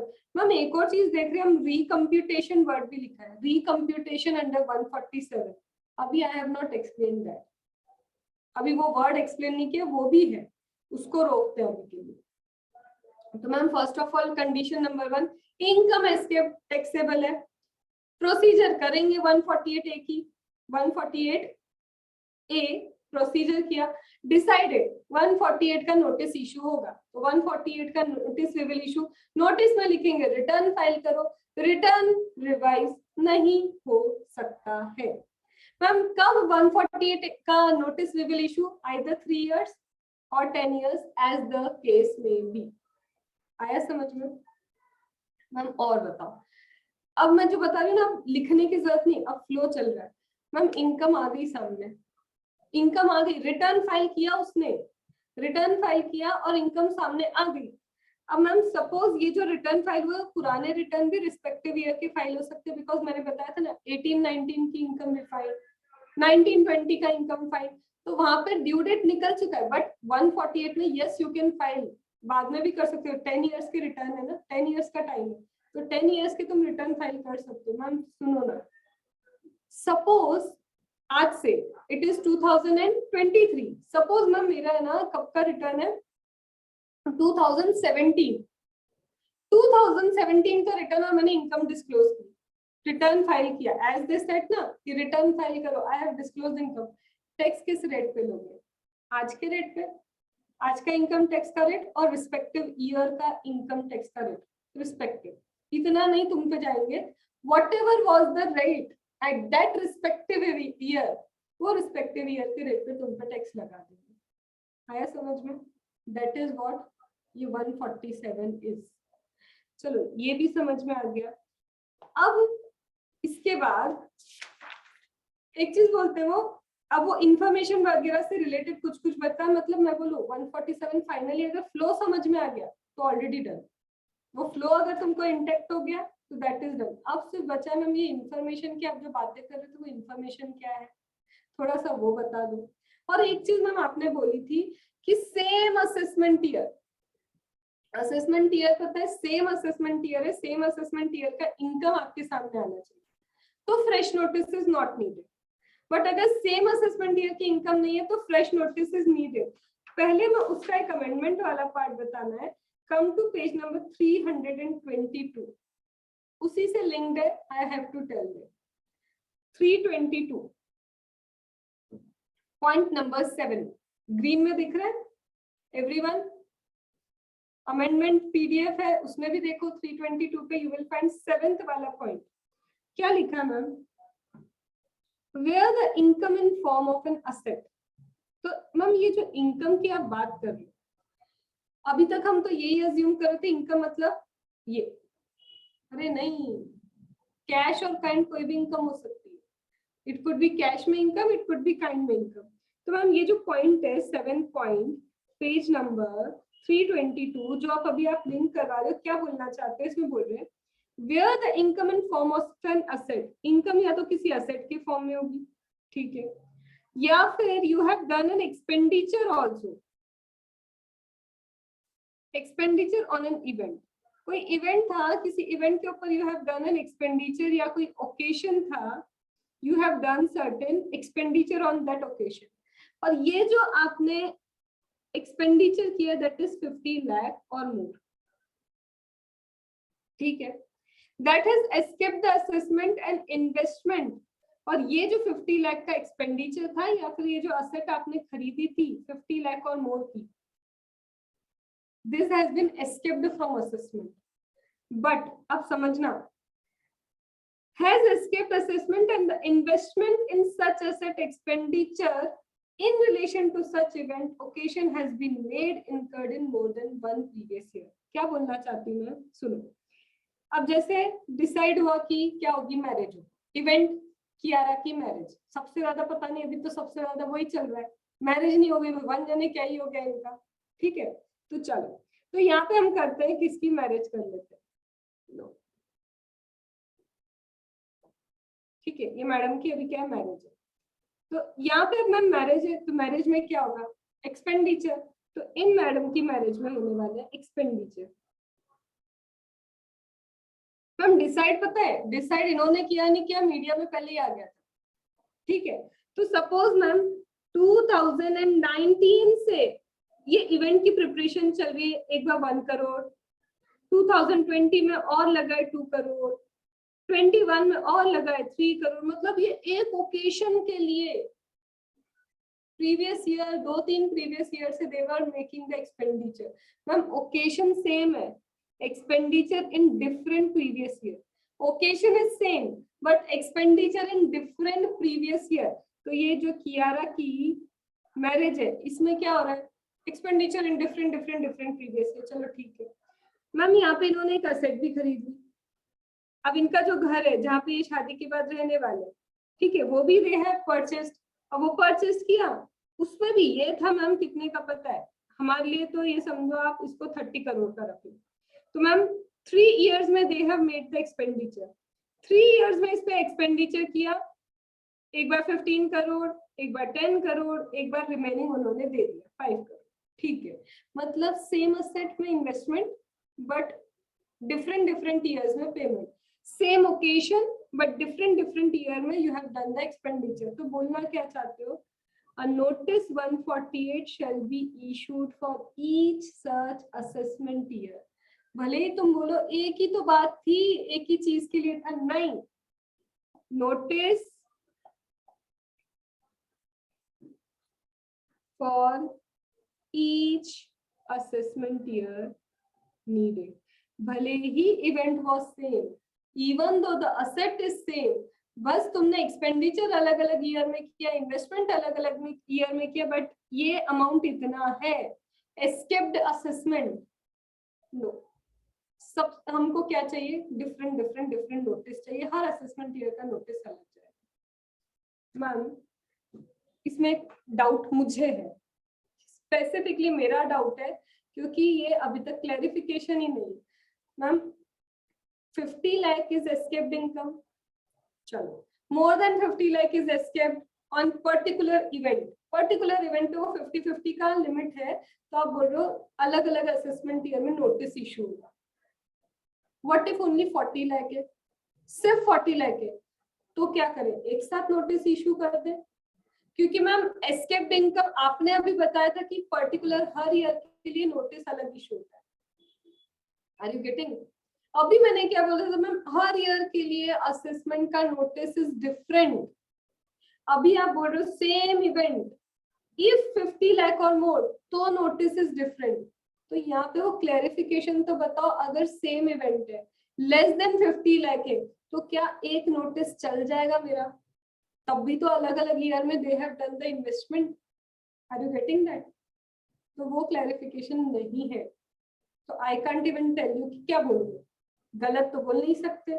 इससे अच्छा इसको क्वेश्चन मार्क लगा के आईसीआई पे छोड़ना पड़ेगा कि what ICI will do for that. ठीक है? चलो, तो मैम इतना सब कुछ हमने जो किया, क्या अब बोले कि ये खत्म हो गया? एक चीज और बची. अब क्या बच गया? कई जगह पे आपने बोला 3 इयर्स, फिर आपने बोला 10 इयर्स. अनलिमिटेड टाइम भी है रीओपनिंग का. रीओपनिंग का अनलिमिटेड टाइम भी. वो अनलिमिटेड टाइम कब आता है? सुप्रीम कोर्ट ने कोई ऑर्डर इशू किया, हाई कोर्ट ने कोई ऑर्डर इशू किया. ऐसे ऑर्डर जो supreme court high court issue करता है, उनका इफेक्ट अगर तुम्हें किसी पे देना है तो अनलिमिटेड टाइम है. ये तो एक छोटा सा क्रक्स है. रीडिंग करके उसको कंप्लीट करेंगे. तो please come on page number 323. तुम एक चीज नोटिस कर रहे हो, we can not go like this जैसा बुक में दिया है.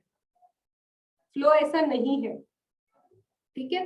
तो now come to page number 323 section 150. ये सेक्शन 150 में क्या लिखा है? If reassessment is to be carried out to give effect of any findings or direction. फिर से मैं शुरू से पढ़ती हूँ, मुझे लग रहा है मैं शायद समझ नहीं पाई. If reassessment is to be carried out, please बस वो रीअसेसमेंट वर्ड हाईलाइट कर लो.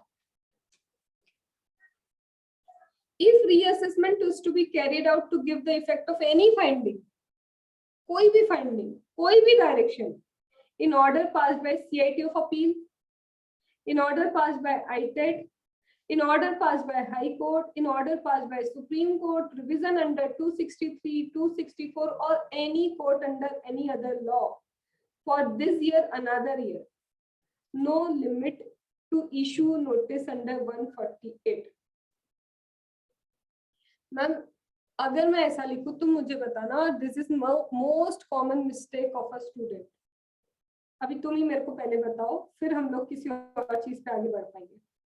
If I write this, I want to do reassessment.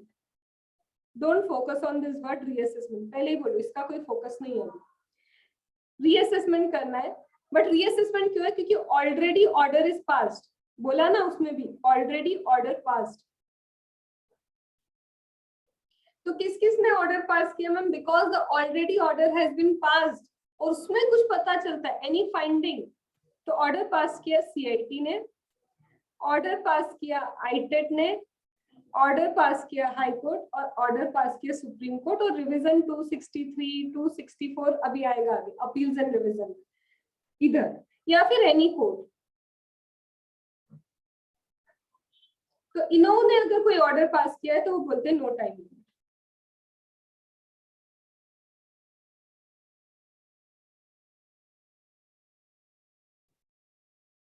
क्या ये सही लिखा है? Is everything correct?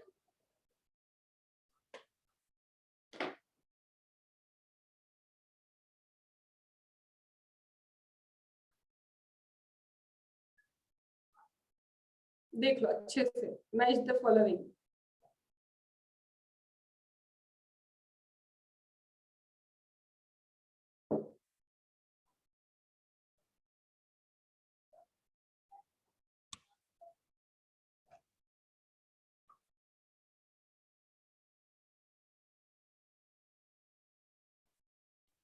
हाँ मैम, CIT अपील होना चाहिए। CIT CIT लिखा तो सही है। मैम ऑलरेडी पास्ट कर ऑर्डर ऑलरेडी पास्ट कर दिया। ऑलरेडी ऑर्डर पास, हाँ पहले उन्होंने कुछ असेसमेंट किया, they have pass the order. अब उसके बाद कुछ फाइंडिंग्स मिल गई उसमें, तो यस रीओपनिंग इज अलाउड, और कोई टाइम लिमिट नहीं है। उसके बाद भी है कुछ कुछ चीजें, बट अभी के लिए इतना क्रक्स। क्या सब कुछ सही लिखा है? फिर पूछ रही हूँ।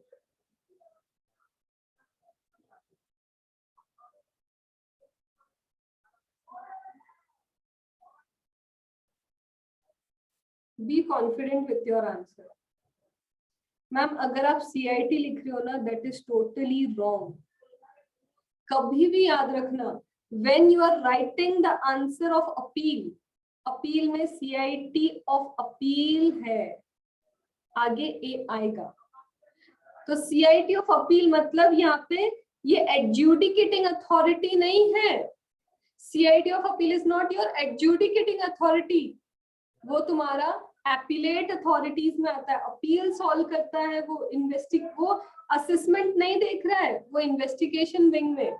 दोनों के विंग्स अलग है। क्या बोलना चाहते हो मैम, ये दोनों के विंग्स वगैरह कहाँ से निकल के आ गए?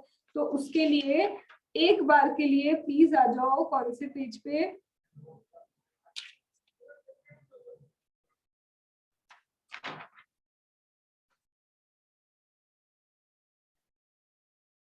नहीं है इसमें, रुको मैं दूसरा तुमको भेजूंगी, उसमें देख लेना, या फिर मैं लिखवा दूंगी। CIT ऑफ अपील का काम है अपील सॉल्व करना, और सिर्फ जो मेरा CIT है ना, ओनली CIT का काम है असेसमेंट कंप्लीट करना, एडजुडिकेशन देखना। अथॉरिटी दोनों अलग है मैम, है दोनों CIT, बट एक देखता है असेसमेंट, तो एक अपील्स वगैरह सॉल्व करता है। तो अपील लिखा है यहाँ पे, अपीलेट ने किसी ने क्या किया है, ऑर्डर ऑलरेडी पास कर दिया। अब बाद में कोई फाइंडिंग आती है, अब वो फाइंडिंग किससे रिलेटेड है? सपोज किसी ईयर में ये लोग कंफ्यूज थे कि ये इनकम को इस ईयर में लेना है कि ये इनकम को इस ईयर में लेना है, बस वो ईयर में कंफ्यूज थे कि ये इनकम टैक्सेबल होगी इन द ईयर 2019-20 और 2021। उसके इफेक्ट के लिए अनलिमिटेड टाइम है। मैम सपोज मैं बोल रही हूँ ये मेरी इनकम है, ठीक है, सुषमा बोलता है नहीं ये मेरी इनकम है, मैं बोलती नहीं मेरी इनकम है, वो बोलता है, तो अब गवर्नमेंट भी कंफ्यूज, क्योंकि प्रूफ दोनों के पास जा रहा है, इसकी भी इनकम है इसकी भी इनकम है। तो वहां पे इनकम टैक्स डिपार्टमेंट ने, गवर्नमेंट ने डिसाइड किया अंटिल ये पता चले कि एक्चुअल में ओनर ऑफ द असेट कौन है, दोनों के इसमें ही हम क्या करेंगे, इंक्लूड करेंगे इनकम। टैक्स नहीं ले रहे, we are not taking the tax, सिर्फ दोनों के कंप्यूटेशन में we will include the income. अब जब ये डिसाइड होगा तो हम इफेक्ट दे देंगे, क्या करेंगे, सपोज अंकिता की निकली वो असेट, तो we will take taxes from Ankita, और सुष्मित केस में तो वैसे भी टैक्स नहीं लगना है, सिर्फ इनकम इंक्लूड होकर रहेगी। तो दैट इज व्हाट, ये दो चीजों के इफेक्ट के लिए there is no time limit. अब तुमको सिर्फ क्या करना है, इंफॉर्मेशन वाला पार्ट छोड़ दो, इंफॉर्मेशन मैंने नहीं समझाया, एक बस ओवरव्यू ले लो, ओवरऑल ज्यादा टाइम नहीं, सिर्फ एक ओवरव्यू कि हमने इसके बाद ये पढ़ा था, ये पढ़ा था, ये पढ़ा था, फिर लास्ट इज 10 मिनट्स का इंफॉर्मेशन और dropping of assessment, then finally 147 होगा, सिर्फ 5 मिनट्स गो थ्रू कर लो।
Need more time or can we continue?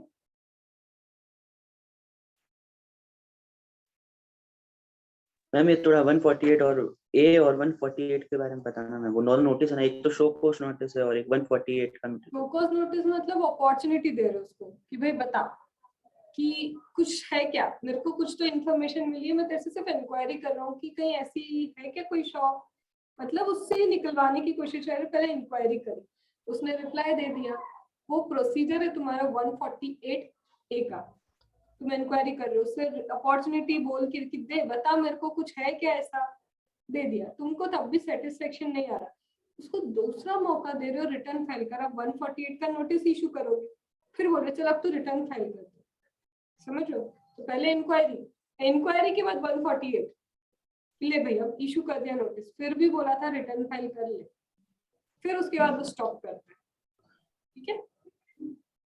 तो मैम शो कोर्स नोटिस 148 ए में होता है कि 148 में होता है? 148 ए वो प्रोसीजर ही है कि तुम उसको अपॉर्चुनिटी दो, इंक्वायरी करो, वो प्रोसीजर का नाम है 148 ए। अच्छा, पर वो अपॉर्चुनिटी ऑफ बीइंग हर्ड नहीं लिखते, वही है ना बात, show cause notice, show why we should not do this, तो उसको अपॉर्चुनिटी को बोला जाता है शो कॉज नोटिस।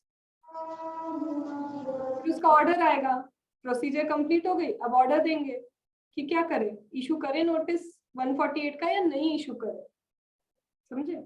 और वो नोटिस 1 मंथ में आना चाहिए कि करना है नहीं करना, क्या करें आगे, ऐसे बड़े आगे कि रुकना है, 2 मिनट और देखना है।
मैम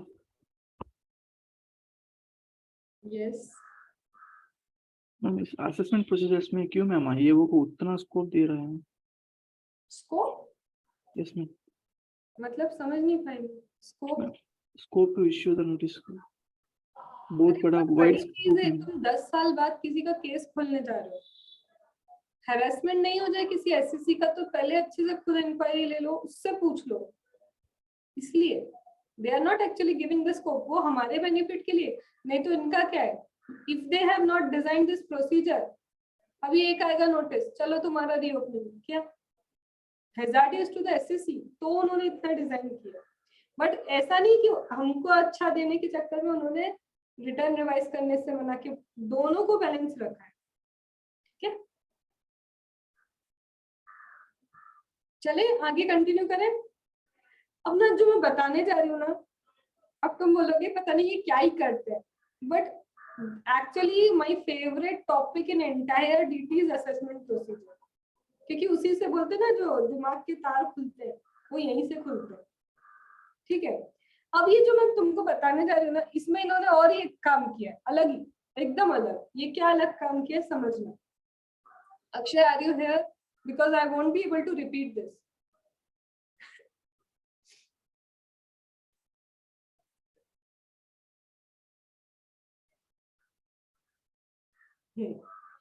अभी ये क्या बोलता है कि सेक्शन 148 का मैम, ये कौन था हमारा, ये हमारे एओ थे, ओके। ये बोलता है मैम सपोज ऑलरेडी सब डिसाइड हुआ, 148 ए का procedure they have done, on the basis of procedure they have issued notice under 148. They have issued the notice under 148. ठीक है, AO ने इशू किया एंड दिस टाइम ये जो नोटिस इशू हुआ ना, ये नोटिस इसको सर्व भी हो गया. Are you getting? ये जो नोटिस था यहाँ पे, this notice has also been served to the person. तो मैं मान रही हूँ कि ये नोटिस क्या हो गया, वहां पे सर्व भी हो गया. इतना ठीक है. अब मैम ये नोटिस सर्व हुआ इस पर्सन को.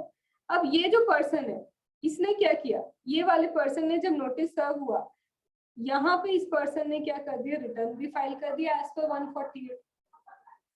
इसको नोटिस सर्व हुआ after the service of this notice to this person, because ma'am issue तो अलग चीज है, this notice to be served to the person.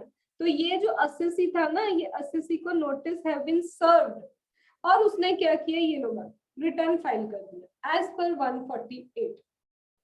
Done? इतना भी समझ में आ गया? Keep nodding. ये थोड़ा सा ट्रिकी है, तो I will understand you are getting the point. तो मैम ये 148 का रिटर्न फाइल हो गया. अब चालू कर दे असेसमेंट? नहीं, अभी भी नहीं कर सकते. अब क्यों मैम? ये तो सिर्फ रिटर्न फाइल हुआ है. While filing the return, return file करने के बाद कैसे चेक करोगे उसकी कॉपी, कैसे चेक करोगे उसके बुक्स ऑफ अकाउंट? नोटिस तो इशू करो कि भाई we want to check everything. मतलब क्या बोलना चाहते हो?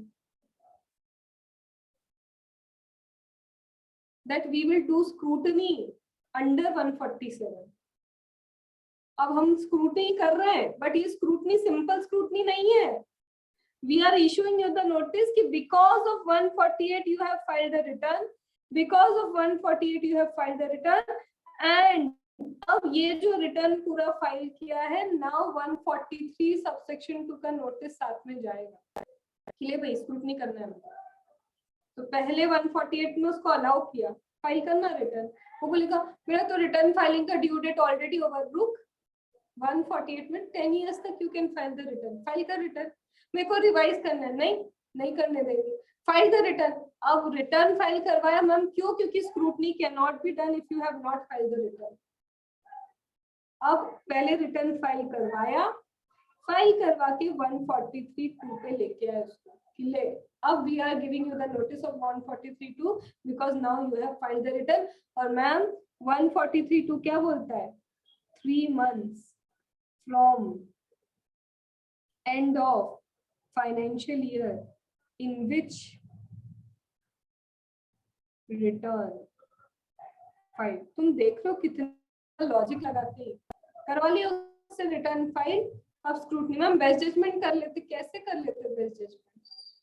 हो सकता है 139(1) किया, हो सकता है वो स्पेशल ऑडिट. यहाँ तो तुम्हें यू आर लाइकली लग रहा है कि एस्केपमेंट हुआ है. एस्केपमेंट के बेसिस पे बेस्ट जजमेंट कि हमें लगता है कि 2 करोड़ है. आर यू सीरियस कि तुम बेस्ट जजमेंट इनकम का निकाल लोगे कि to the best of our knowledge हमको लगता है 1.5 करोड़ इज योर इनकम? खत्म. हो ही नहीं सकता था ना. Was not possible. 144 was not possible. तो पहले 144 तक स्कोप ही चला गया.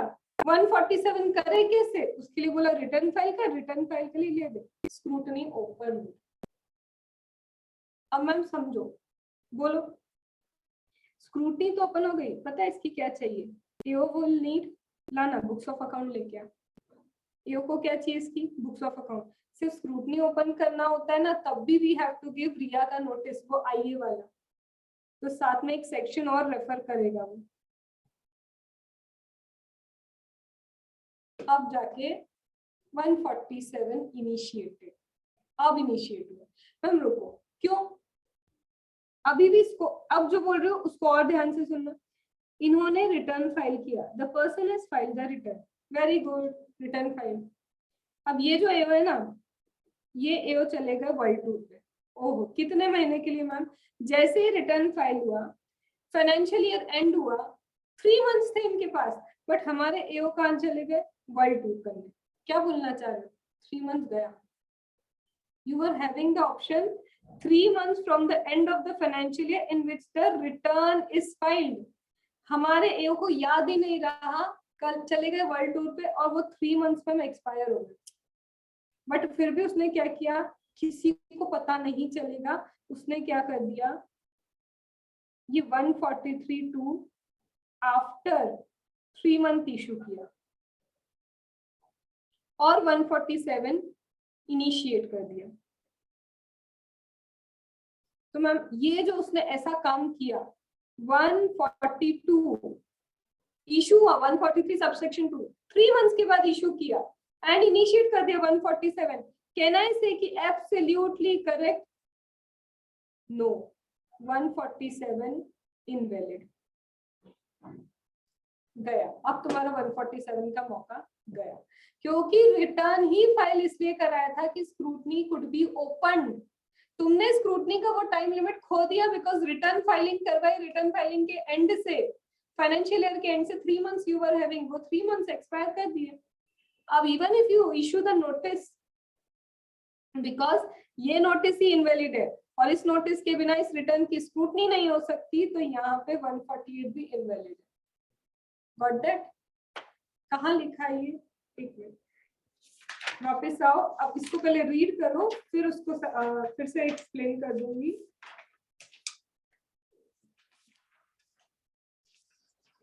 एक सेकेंड, पेज नंबर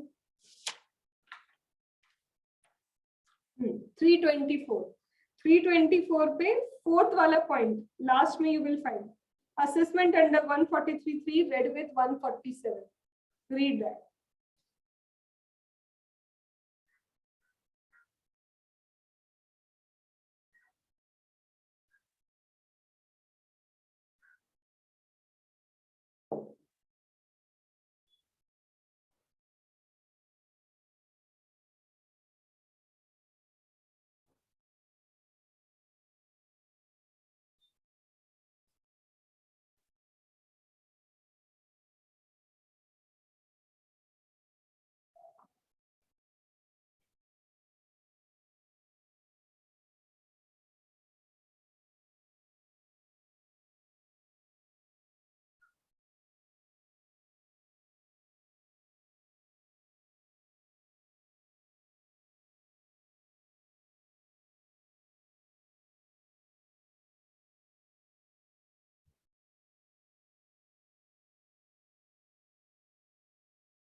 मैम तो इसमें अगर असेसी भाग गया है तो मतलब ये ऑप्शन असेसी के पास है, अगर वो भाग गया तो उसे सर्व नहीं होगा 3 मंथ्स में। अब सुनो, तो अब तुम जाओ 143(2) पे। अब 143(2) इशू बोलता है कि सर्व बोलता है, पहले वो चेक करेंगे। अगर वहां पे बोला है सर्व तो वही तो बोला है 148 का नोटिस तुमने टाइम पे इशू कर लिया, सर्व तो 2 साल बाद भी हो जाएगा ना, क्योंकि सर्व का time limit has not been. Are you getting? पहली चीज सुनो, पहला if you want to initiate 148, मैंने टाइम पे इशू कर दिया, डन, टाइम पे इशू हो गया। अब सर्व कब करोगे? जब वो सामने वाला दिखेगा। टाइम लिमिट तो तभी चालू होगी ना। सर्व कब करूंगी? ये दिख गया मुझे अब्दुल ये लो, ये अब्दुल को दे दिया। अब the time limit has started. अब टाइम लिमिट स्टार्ट हुई, पर किस चीज की टाइम लिमिट स्टार्ट हुई? Completion of assessment order under 147। ठीक है, अभी तो वो टाइम लिमिट स्टार्ट हुई। अब अब्दुल को दिया, अब्दुल ने रिटर्न फाइल किया। फिर रिटर्न फाइल करने के बाद फिर फाइनेंशियल ईयर एंड करेंगे। फाइनेंशियल ईयर एंड से 3 मंथ्स के अंदर, क्योंकि उसने तो रिटर्न फाइल कर दिया ना। अब मेरे पास फिर से मेरे पास बॉल आ गई, मुझे 3 मंथ्स के अंदर स्क्रूटनी नोटिस इशू करना। मैंने स्क्रूटनी नोटिस इशू कर दिया। स्क्रूटिनी नोटिस सर्व करना लिखा है वहां पे। हाँ, scrutiny notice serve within 3 months from the end मैंने ऑफ। सर्व कर दिया। अब उसके बाद देखो टाइम लिमिट, देखो ऊपर जाओ, time limit for completion of entire assessment 12 months from the end of the financial year in which the notice under 148 was served। फिर वो सर्व पे ले गया कि कंप्लीशन कब होगा पता है? ये सारी चीजों का, इतनी सारी चीजों का कंप्लीशन होगा 12 months from the end of financial year। फिर फाइनेंशियल ईयर एंड करना, उसके बाद 12 महीने के अंदर ये तुम्हारा 148 क्लोज होना चाहिए। I will create an example for this, but to be honest it is going to be बहुत डिटेल। क्यों हो रहा है पता है सुष्मित? ऐसे नहीं, क्यों हो रहा है पता है? इसमें lots of dates are given. Dates कितनी है, मैं छोटा सा बिना डेट्स लिए सिर्फ एक्सप्लेन करती हूँ, वो ज्यादा बेटर रहेगा। I will not take the dates, नहीं तो डेट से गोल गोल हो जाएगा सारा। मैम कितना कितना ये लोग चीजें कर रहे हैं, तो सुनो आप। सिर्फ एक बार में समझ में आए तो गुड, नहीं आए तो भी चंगा। Are you getting what I am trying to say? तो मैम ये लो, ये एक टाइमलाइन है, ये हो गई हमारी एक टाइमलाइन। अरे बाबा, अब क्या करें इस टाइमलाइन का? मैम सबसे पहले हमारा एओ, फिर से बार बार बॉल किसके पास जाती है? एक बार एओ के पास। क्या बोला एओ को? दैट मीन्स डिपार्टमेंट, डिपार्टमेंट को बोला issue notice in time, that is either 3 और 10 years। यहाँ तक ऑल ओके। इशू हो गया टाइम। अब मैम अब्दुल तो था ही नहीं, भाग गया था। सपोज अब्दुल कब मिला? जब भी मिला, बहुत टाइम बाद मिला। बहुत टाइम मतलब 3 years के बाद 5 years हो गया, 10 years पे 13 years हो गया। तो उससे मेरे को मतलब नहीं, बिकॉज सर्विस के लिए कोई टाइम लिमिट नहीं दिया। इट वॉज ओनली व्हेन 148 का नोटिस सर्व्ड, सर्व्ड से ही तो तुम्हारा 12 months चालू होगा for the completion of assessment. तो मैम नोटिस इशू हुआ, अब ये दिखा अब्दुल, ये रहा। नाउ अब्दुल को अब सर्व कर रहे हैं। मैम सपोज ये 3 year वाला नोटिस था, सपोज वो 10 years को नहीं ले रही, एक एग्जांपल ले रही है। 3 years वाला नोटिस था, to be issued within 3 years। Department did it part, 3 years में दे हैव इशूड। अभी क्या है, डिपार्टमेंट के क्लोजेट में पड़ा है, इशू किया ना प्रॉपर, या फिर पोस्ट ऑफिस को दे दिया, पोस्ट ऑफिस के वहीं पड़ा है, रखा है, इशूड हो गया, हमने तो कर दिया। नाउ आफ्टर सपोज 2 years, ये अब्दुल दिख गया, नोटिस सर्व। क्या हो गया मैम? सर्व। क्या हो गया? सर्व। समझ में आया? सर्विस का टाइम लिमिट तो दिया ही नहीं था, नाउ इट इज सर्व। चलो ठीक है। अब मैम सर्विस होने से कितना टाइम भी है? सर्विस होने के बाद तुम्हें बोला कितने टाइम में ओवरऑल 148 का सब कुछ खत्म हो जाना चाहिए? 147, दे आर सेइंग 12 months फ्रॉम end of financial year, from service serve of notice. तो अच्छा, यहां से वो 12 months चालू होंगे 148 खत्म करने। इतनी बात समझ में आ गई? अब मैम चलो, सर्व हो गया नोटिस, अब अब्दुल के पास टाइम गया, फिर से अब उसके पास उसके पास है। क्या बोल रहे हो? फाइल रिटर्न, क्योंकि इस नोटिस को जैसे ही मैंने सर्व किया, 148 का notice I have serve, return file करेगा। He has to file the return। अब मैम इसने रिटर्न फाइल कर दिया, तो मैम रिटर्न फाइल करने के बाद 3 months from end of financial year in which return filed। Ma'am एक second, this is also 12 months from end of the financial year। ये भी क्या है? 3 months from the end of the financial year। But ये 3 months from the 12 months from the end of financial year when notice is served, जब notice serve हुआ उसके बाद। और ये मैम जैसे ही इसने रिटर्न फाइल किया, अब रिटर्न फाइल करने की भी तो कुछ time limit they will give in the notice. उस पे मैं डिटेल में नहीं जा रही हूँ, दैट विल बी मोर, बहुत हो जाएगा, नहीं जा रही। रिटर्न का भी कुछ तो टाइम लिमिट दिया होगा। सपोज ये दोनों एक साथ ही फाइल कर, एक ही जगह में, एक ही फाइनेंशियल ईयर एंड हो गया, तो देखो ना मैम 3 months में फाइल हो गया, रिटर्न फाइल हो गया, मेरे पास 3 months थे, नोटिस इशूड 143(2) का। नाउ दे हैव ना 9 months। कंप्लीट करो, समझ पा रहे हो? बस इससे ज्यादा नहीं, टू बी फ्रैंक इससे ज्यादा नहीं। तो ऐसे होता क्या है, इन डिटेल जब जाओगे ना, तो एग्जाम पॉइंट ऑफ व्यू से वो क्यों नहीं करते इसके ऊपर एक्सपेरिमेंट क्वेश्चन में, नहीं तो बच्चों का एक्सपेरिमेंट हो जाएगा अटेम्प्ट का। सच बोल रही हूँ, इतना ही बहुत है 147 बस। तो आधे घंटे बोल के, but frankly we have taken overall 2 hours for 147। Done? Ma'am ये 143 वाला जो आएगा था उसमें तो books of account maximum 3 years के लिए तो मंगा सकते हो। याद करो वो बाइफरकेशन वी हैव डन। अगर प्लेन नोटिस रिया वाला गया, दैट इज IA वाला, देन 3 years का लिमिट इज देयर, बट जब वो स्क्रूटनी के साथ आता है, याद करो बाइफर्केशन में वी हैव रिटन, तब लिमिट भी नहीं लगती। ठीक है, ऑल इज वेल। अभी मैम जैसे कहा ना कि ये अगर वो मिस हो गया 3 years का, तो वो तो वापस कर सकते हैं ना मैम, रीओपनिंग 148 वापस शुरू कर देंगे। कैसे करेंगे? क्यों मैम कैसे नहीं कर सकते? बताओ। रीओपनिंग किस कंडीशन पे होती है? लाइकली कि कुछ एस्केप हुआ है, 3 years 10 years का टाइम लिमिट है, फिर उनको फ्रेश प्रोसीडिंग्स करनी पड़ेगी। फॉर हाँ that ma'am, to do fresh fresh- proceeding, तो फ्रेश प्रोसीडिंग का भी टाइम वो 3 years के अंदर पहुंचना चाहिए ना, या फिर वो 10 years के अंदर होना चाहिए।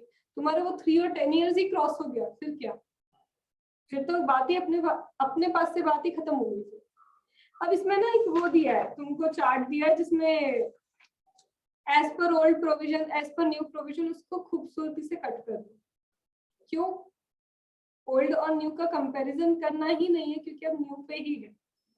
बस एक क्रक्स मेरे को लिखवाना है, वो लिखो, अगर कोई notice as per old provision issue नहीं हो सकता, if any notice can not be issued as per old provisions, तो अब आप न्यू प्रोविजंस अप्लाई करके भी नोटिस इशू नहीं कर सकते। ओल्ड प्रोविजन का time limit was different, now the time limit under new provision is different. तो ओल्ड प्रोविजन में it was not possible to issue the notice, तो even under new provision you can not issue the notice. ये crux लिखना है, तो write it down. If notice cannot be issued under old provision, then notice cannot be issued under new provision.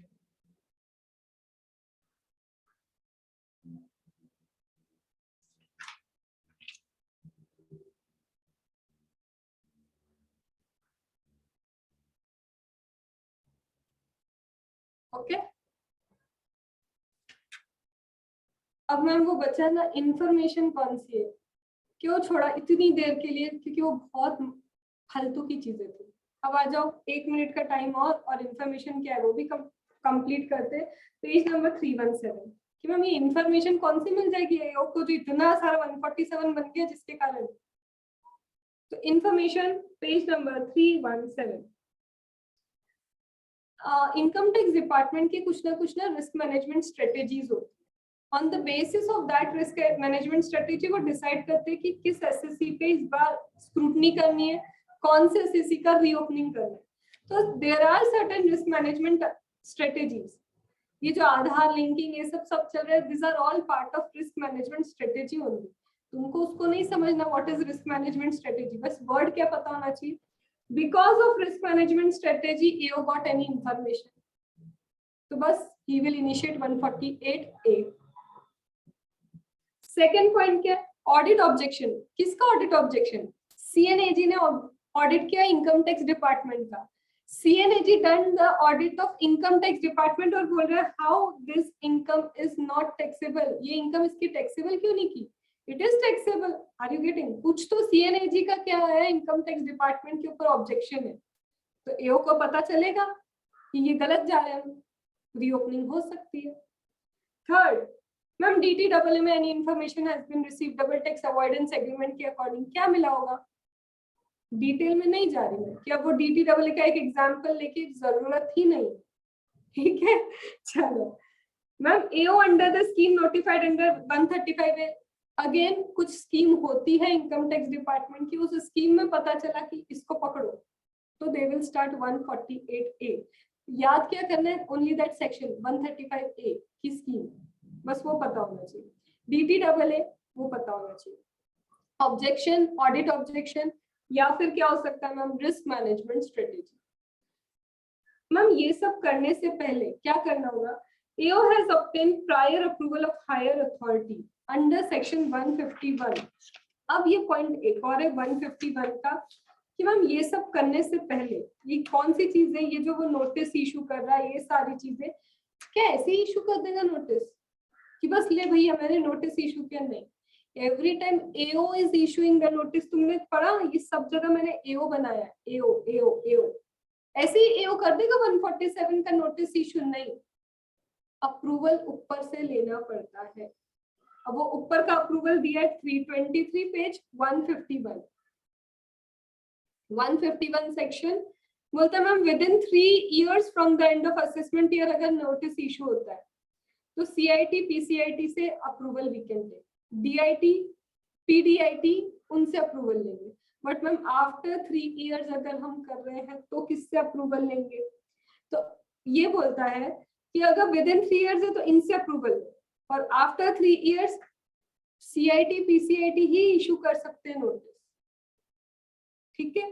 तो where there is no PCIT DGIT then CCIT को delegate करेंगे तो 2 notice issue करने, तो मतलब 3 years के अंदर तो अप्रूवल चलेगा, 3 years के बाद अप्रूवल नहीं, खुद उनको नोटिस इशू करना पड़ेगा, higher authority will issue the notice then, और अगर हम हायर अथॉरिटी नहीं करें तो delegation of power is there, ठीक है।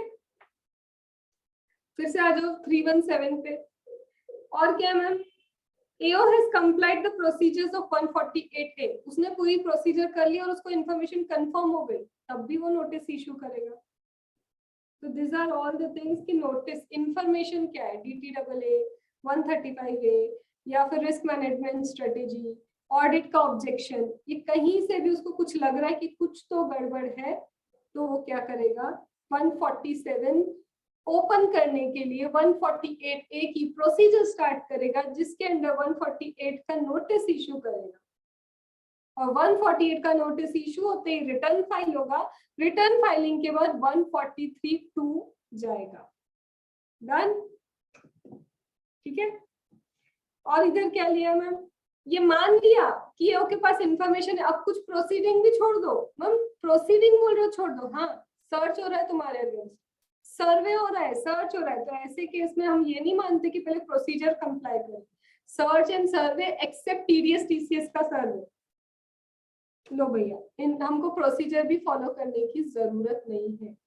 तो व्हेन यू राइट ना 148 के साथ 148A ऑर्डर इशू करना है तो वहां लिखो इफ रिक्वायर्ड, जरूरत है तो ही 148A जाएगा, क्योंकि सर्च है सर्वे तो तुमको प्रोसीजर ही नहीं करनी, when you are not required to do the procedure तो डायरेक्ट 148, तथास्तु, संपला, खत्म, फिनिश, ठीक है। इसीलिए तुमसे कसम खिलवाई थी कि इस चैप्टर को रोज का रोज पढ़ना अनिवार्य है, जरूरी है, कंपलसरी है, मैंडेटरी, और इससे ज्यादा कोई क्या बोल सकता है अलग अलग लैंग्वेज में, ठीक है। अब मैम इसके बाद कुछ ऐसे अच्छी चीजें बची, इसके बाद जो कल करूंगी ना इतना लाइट मोड है, फाइनली बहुत लाइट मोड है, ठीक है, बट हाँ अपील्स एंड रिवीजन में थोड़ा थोड़ा है, ठीक है। चलो और कुछ दिक्कत परेशानी?